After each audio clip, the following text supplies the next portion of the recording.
Señor Pedraza, muy buenas noches. Bienvenido a Latina Noticias, como siempre. ¿Qué tal? Katia, buenas noches. Cuénteme, ¿qué le parece a usted esta propuesta del presidente de la República, José Gerí, de reestructurar el Instituto Nacional Penitenciario?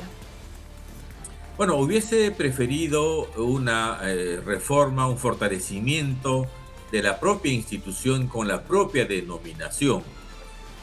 Para ir por lo más banal, de repente, el nombre que pretenden poner me parece un desastre. No dice nada, no tiene personalidad, y es un tema que creo que es importante. Pero en segundo lugar, yendo al fondo, es una opción finalmente, porque un gobierno tiene la posibilidad o el derecho de reformar una institución, si así lo estima, en la medida que la reforma sea para fortalecer la institución, para dinamizar su gestión, para fortalecer su autonomía normativa, económica, técnica. Yo diría que bienvenida. Eh, Espero que así sea, de manera que es una opción.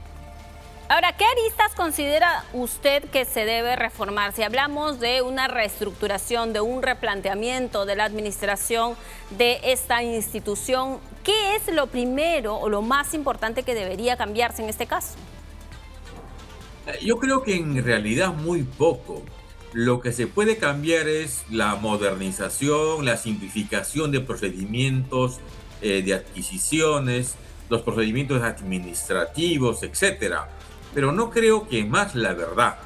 El INPE tiene dos grandes pilares como lo tienen cualquier otra institución. Un pilar que maneja la parte administrativa y un pilar especializado que maneja la parte penitenciaria.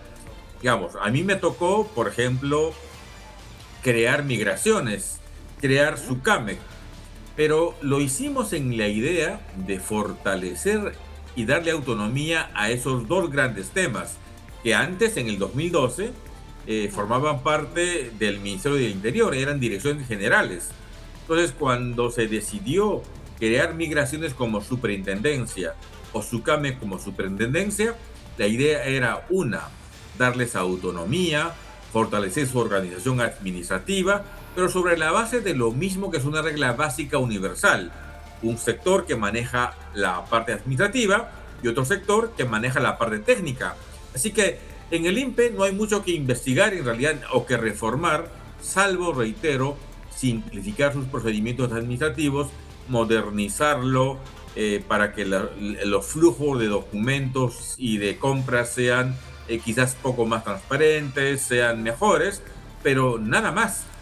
Ahora, pero no podríamos también señalar, tomando en cuenta que hay hacinamiento en las cárceles, que es una información que se ha manejado desde hace muchos años respecto al hacinamiento, ¿no hay más necesidad, más bien, de ampliar o crear nuevos penales?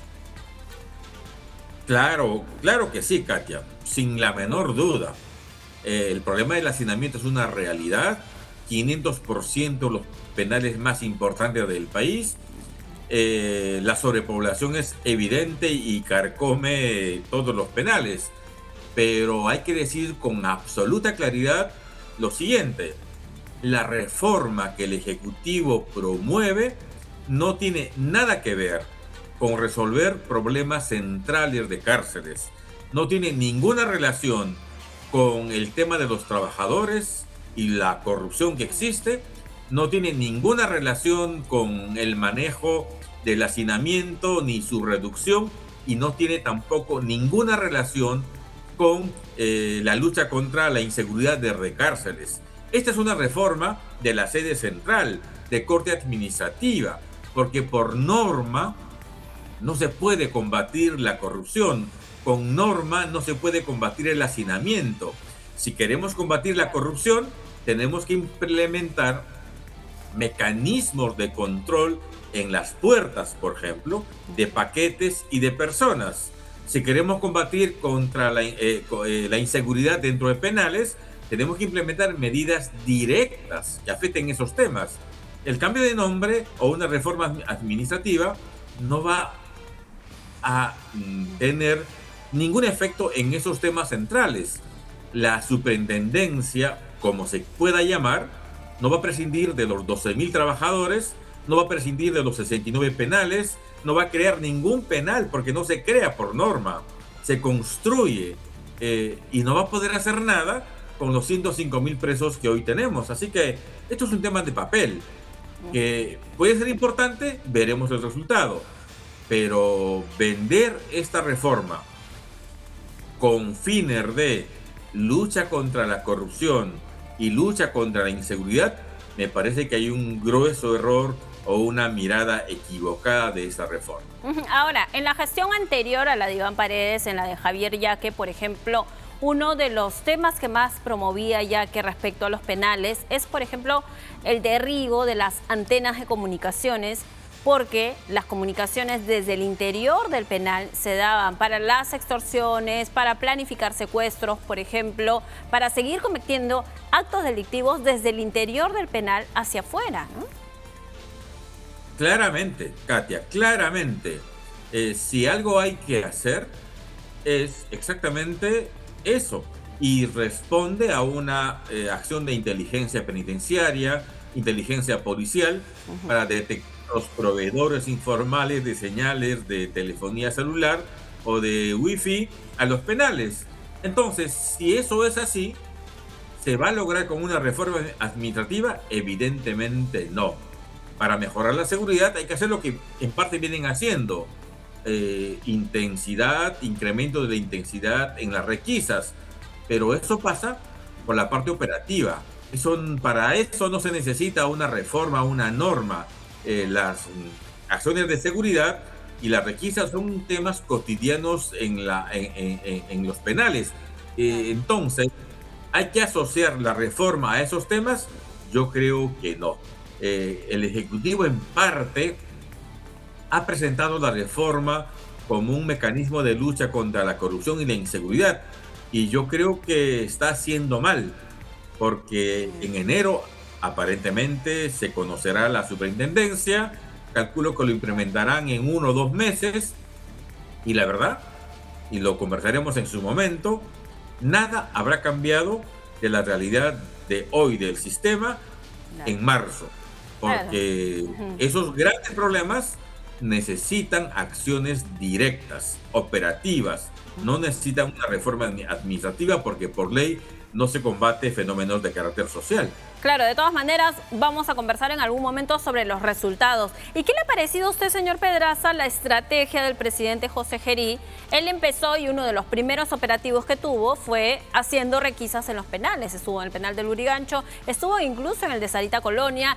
Cuando se va a regiones, las 2 o 3 semanas que ha estado viajando, también se ha ido a los penales, tanto en Huánuco, en Huaraz, donde ha estado, al penal de Huaral, perdón, donde ha estado él, ha hecho requisas en los penales, ya sea su ministro de Justicia o él mismo. ¿Qué le parece esa estrategia? ¿Es solo marketing político?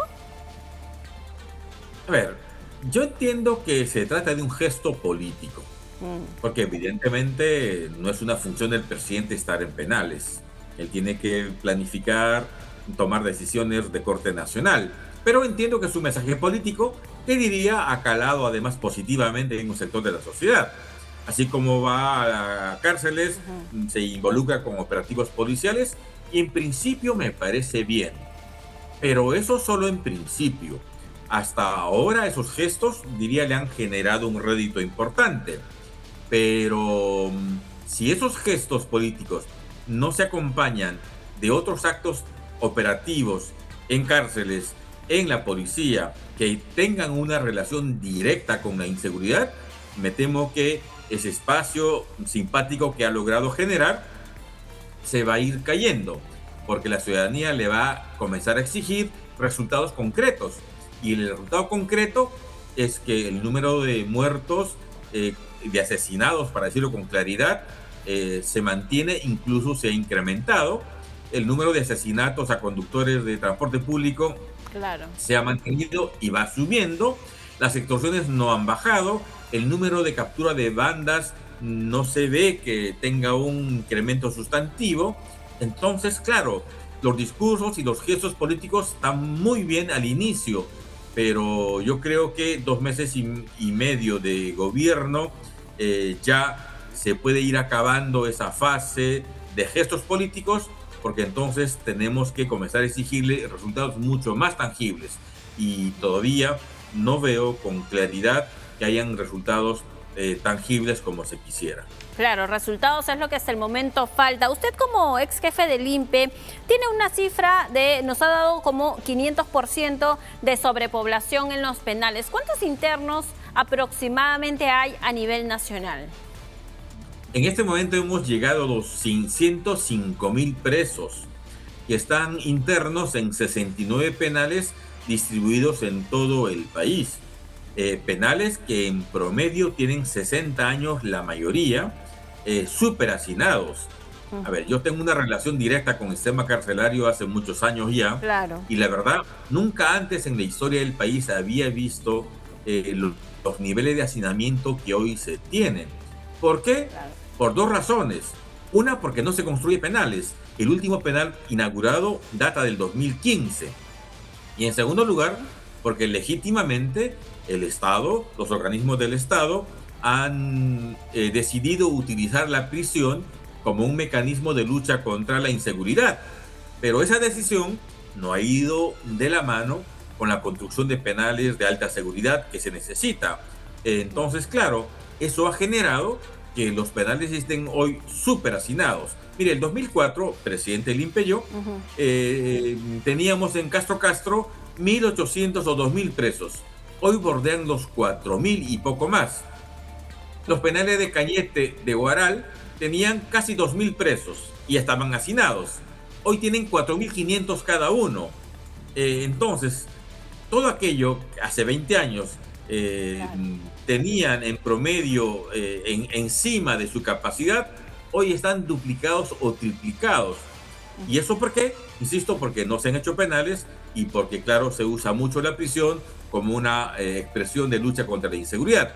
Entonces, ¿eso se va a resolver a corto plazo? Yo diría que lamentablemente no. No veo que se construya ningún penal, salvo el de Ica eventualmente, pero que viene de la gestión del presidente Humala. Un nuevo penal no lo veo.